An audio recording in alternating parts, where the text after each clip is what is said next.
All right, 40 days through the Bible, day 37. This was the book of Romans and 1 Corinthians.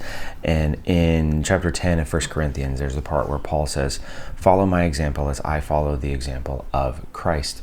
And it reminded me of a buddy of mine talking about, I think it was John Eldridge that he had heard say this one time. But the question that the guy posed was, if someone came and lived your life, they did everything that you do in the way that you do it for 1 week, would they go away transformed in their relationship with the Lord?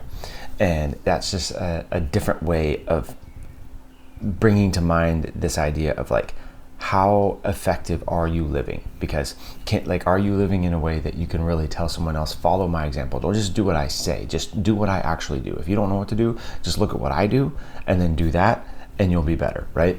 And just thinking of it in that way of like, if someone lived your life for a week, would they go away transformed? And I love that phrasing of it too, because it's not just like, oh, like, would they be like a little bit better, or like, would it be pretty good? Would they have a good week? Would they have a bad week? Blah, blah, blah. It's like, no, if they did 1 week of living the way that you live, would they leave completely transformed in the relationship with Christ? And I think that is probably one of the most profound questions that I've ever heard. And it's one that I really sat with and prayed into for a long time. And it's one that I would encourage you to sit down and really be brutally honest with yourself about. And whatever the answer is, whether it's yes or no, really digging into why and what should I do because of that, right? So if the answer is no, and it's like, well, why? And it's like, well, because I'm not, whatever, I'm not having a quiet time every day, or I'm not, whatever it is, I'm not submitted to the Lord in this area or whatever. Dig into and really try to figure that out, because it will give you clarity on the actions to take in whatever area that God's trying to grow you in now. And if the answer is yes, you look at it and you're like, genuinely, I think yes, I totally think they would.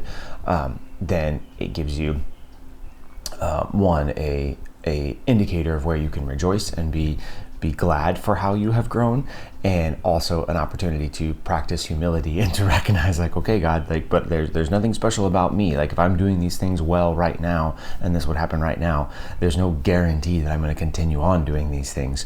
So what do I need to know about the temptations and the stumbling blocks that are going to kick me out of this routine that I'm in now, and that are going to make it to where my answer to this question would change, and it wouldn't be yes anymore, it would be no.